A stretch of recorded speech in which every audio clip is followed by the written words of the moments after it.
Have you ever had this moment where you look at your life and you think, how the hell did I end up here? It just doesn't really feel like you or the life you had envisioned for yourself. And yet, here you are. We end up in jobs that leave us feeling empty and uninspired, or in relationships where we constantly feel anxious or more alone than when we were single. We spend our days on activities that make us forget how unhappy we are, instead of doing the things that actually make us feel happy. But why do we do this? Why don't we change? Someone commented on one of my videos that life is just a lottery and most of us lose. Is that true? Are we just products of the lives we were born into? Have the hardships of our past already marked the road that lies ahead? Or can we change course? I used to believe in determinism. The idea that every event, including our thoughts, actions, and choices, are the inevitable result of prior causes, and thus leaving no room for true free will. And to be fair, I still believe this, but there is a catch. Even if life is determined, we don't experience it that way. We simply can't. We're not aware of most of the forces that are driving us, and there is no way to account for all the ways in which our environment impacts our decisions. We don't think, let's twist my hair around my left index finger because that's what my favorite childhood actress did. Or I always wear my pink shoes because when I was 5 years old, a girl complimented me on my pink outfit. So much of what guides our behavior happens outside of our awareness. Yet it truly feels like we are the ones deciding. And that's where it gets interesting. The more aware we become of the forces that are guiding us, our feelings, our upbringing, our unconscious beliefs, our patterns, the more control we seem to get. When we become aware of the forces that are driving our behavior, it's almost like we gain a small window of free will to choose against what these forces tell us to do. In therapy, we often try to understand and explain our current life situation by looking back at our past. We travel down the chain of events that led us to the undesirable position that we're in. We learn to understand ourselves and hopefully gain a bit of self-compassion as a result of this newly gained understanding. But understanding the causes of our unhelpful behaviors often doesn't change them. We get assigned labels. We start believing that we're broken and that there's nothing that we can do. And the more we hold on to this idea, the less likely it is that something will change. A guideline that I live by is to have compassion for yourself, like you have no free will, but live like you do, because you have no other choice. So how do we do that? How do we live like we have free will and create the change that we want? To answer that question, we're going to use Adlerian psychology. You've probably heard of Sigmund Freud and Carl Jung before, two of the greatest pioneers of modern psychology. But there's a third name, one that is slightly less known: Alfred Adler. I've recently come into contact with his work, and it gave me the language to express these ideas a lot more clearly than I could before. Adlerian psychology says that we don't act because of the past.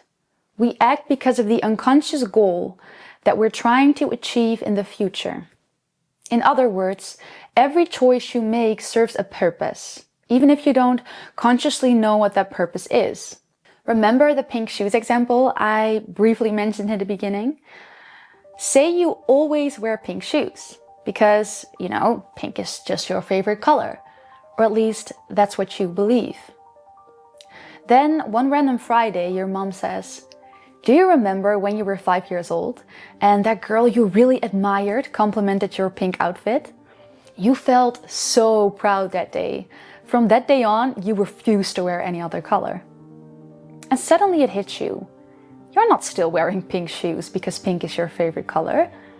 You're wearing pink shoes because you're still unconsciously chasing that feeling of being seen and appreciated. Of course, you now know that these pink shoes don't actually give you that. But as a child, they really seemed to, and that made an imprint on you. But now that you see through the illusion, you decide to try white shoes for a change. And to your surprise, you actually like them more. We might be tempted to say that the compliment is what caused you to keep wearing pink shoes. But that doesn't actually explain it. You're not still wearing pink shoes as an adult because of that moment in the past. You've kept wearing pink all these years because of your unconscious current goal to feel seen and appreciated. And that's good news, because that means you're not just at the mercy of what happened to you in the past. You can change. Of course, the pink shoes example is really innocent. The color of your shoes probably doesn't have a huge impact on your well-being and happiness in life. So let's look at some other areas of our lives where the consequences are a lot bigger. Some of us learned when we were young that love and attention are earned through success and working hard. As adults, we constantly push ourselves towards perfection. Whatever we achieve, it never feels good enough. These are often the people that end up in a burnout. Not because they want to overwork themselves, but because they are still trying to earn attention and love and feel good enough the only way they know how. Some of us grew up in homes where the atmosphere could shift instantly. As children, they learned that the safest thing they could do was stay quiet, be good, and never upset anyone. So now, as adults, they avoid conflict at all costs. They say yes when they want to say no. They tolerate behavior that hurts them. They shrink themselves to keep the peace. And they don't do this because they're weak or passive. The reason is that their unconscious goal is still the same as when they were young. Staying safe by being agreeable. Others grew up with siblings that needed a lot of care and attention. They learned early that their problems aren't important and that they shouldn't add more stress. So they stopped asking for help, not because they liked being alone, but because staying quiet felt like the safest way to still feel connected to the people that they loved. As adults, these children often become hyper-independent, never wanting to burden anyone, taking pride in handling everything by themselves, and feeling deeply uncomfortable receiving support. And they're not acting this way because support wouldn't help them or because they don't want to feel this connection and this support from others. They're still trying to achieve the same unconscious goal as when they were young. This feeling of belonging and safety through self-reliance. Your nervous system isn't trying to ruin your life. It's trying to protect you the only way it knows how. And once you understand the goal, you can learn to change it. You don't have to keep reliving the same script over and over again. You have a choice. It can be really valuable to look back at your past, to understand what experiences shaped your current behavior or your current choices. But once you've done that, there is a more empowering question that you can ask yourself.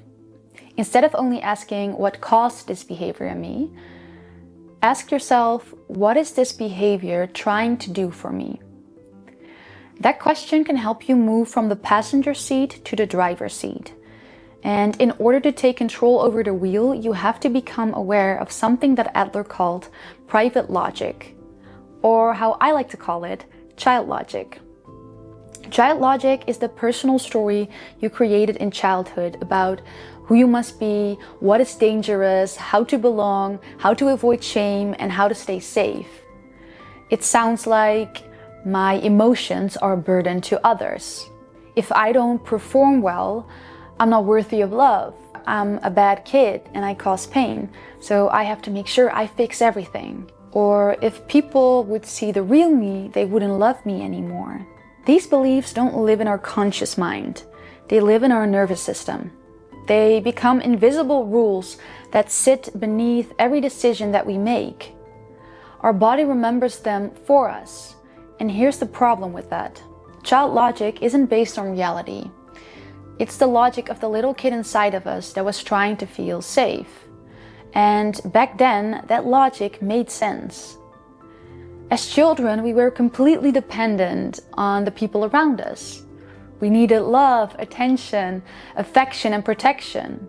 So when we didn't get enough of that, or when it felt inconsistent, overwhelming, or confusing, we didn't think, my environment is flawed. We thought, there must be something wrong with me, and I have to change.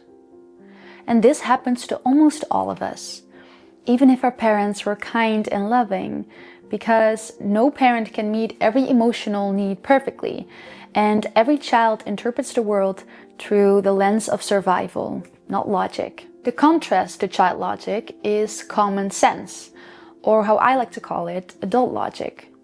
Adult logic is the shared, realistic understanding that most people would agree on when they're not emotionally overwhelmed or stuck in old patterns. Child logic interprets everything through the core wound. It takes things personally, assumes the worst, and reacts as if our survival depends on it. Because at one point, it did. Adult logic zooms out.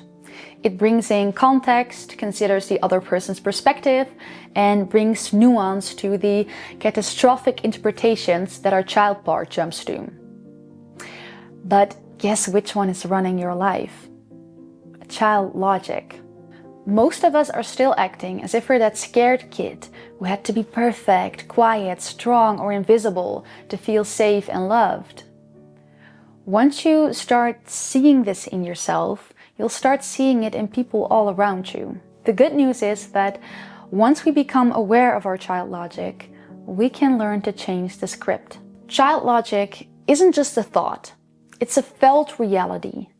The internal sense of, this is just how the world works. And that's what makes it so hard to recognize. To quote Alex, we question all our beliefs except the ones we truly believe and do not think to question. Our child logic doesn't feel like a subjective interpretation. It feels like the truth.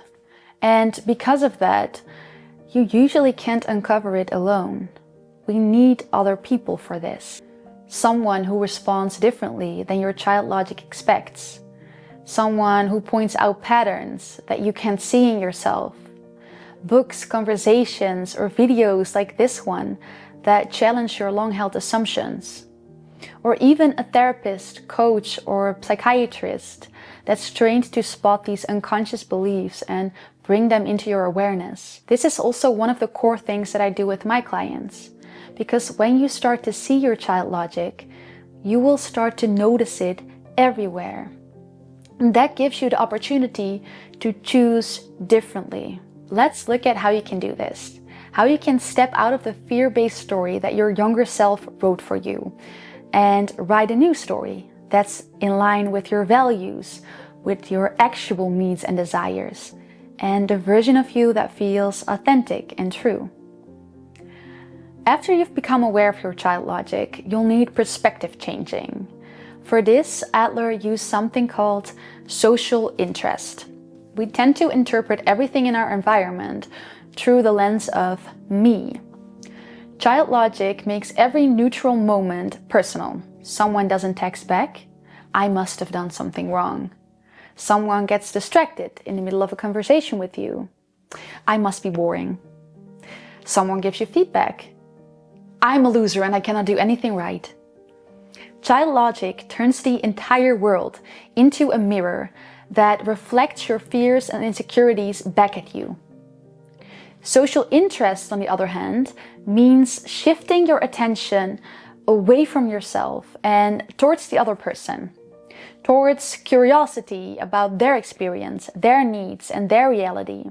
It shifts the question from how am I being impacted and perceived to what is happening between us.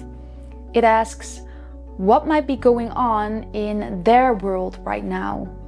What are the actual facts? What context or information could I be missing? Or what else could this mean that has nothing to do with me? And suddenly, you are no longer the center of the universe that your fear built. You're part of a shared reality, one that is filled with other people, with their own stories, their own inner world, their own challenges, wounds and triggers. When we start to see others as separate beings again, and not just as mirrors of all the fears that we have about ourselves, we can see the world through our adult eyes again. But awareness and perspective change will only get you to the door. To actually walk through it, you'll need something else. You'll need courage. Courage is the willingness to test your child logic in the real world. When your child logic says, if I express my emotions or take up space, I will be rejected. Courage tells us, do it anyways, because what you believe might not be true.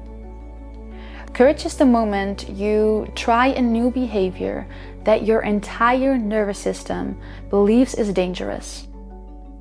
Courage is crying or being vulnerable in front of a friend when your child logic tells you that you must be the strong one. Courage is asking for help when the old story says you shouldn't need anyone else. Courage is saying no when someone asks you to do something that you don't want to do. Even if your child logic insists that you're only lovable if you are compliant. We cannot think our way out of child logic. We have to experience our way out of it. And to truly change these beliefs on an embodied level, we have to be met by another person with compassion and safety. Because child logic isn't stored in the mind, it's stored in the body, in our nervous system.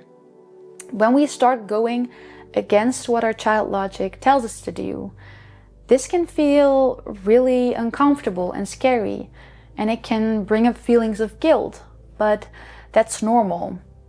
Every time you take a small action while feeling afraid, setting a boundary, speaking up, saying no, you're giving your nervous system new evidence.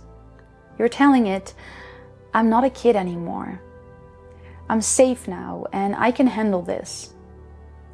If your child logic says, if I show emotion, people will pull away or shame me, your body needs a moment where you show emotion, and instead of pulling away or belittling you, the other person moves closer and wants to understand you. One experience like that can fracture your entire old belief system. Being witnessed, held, seen and understood is what teaches your nervous system a new truth. And courage is what allows these moments to happen. The more courageous moments you create, the more evidence you'll gather. And the more evidence you'll gather, the more safe this new way of showing up in the world will feel. And slowly but surely, you'll move towards a life that makes you feel happy and where you can truly feel that you're valuable, even when you're not proving or performing. This is how you truly break free from your limiting beliefs and unhealthy patterns. Not with affirmations, not with mindset hacks, and definitely not by listening to motivational speeches where grown men yell at you that you suck and you should work harder. True change is achieved by slowly and courageously doing the opposite of what our child logic tells us to do, again and again. You need lived experiences that contradict the old story. That's how our nervous system truly learns that you are safe now and that you can choose differently. Good luck.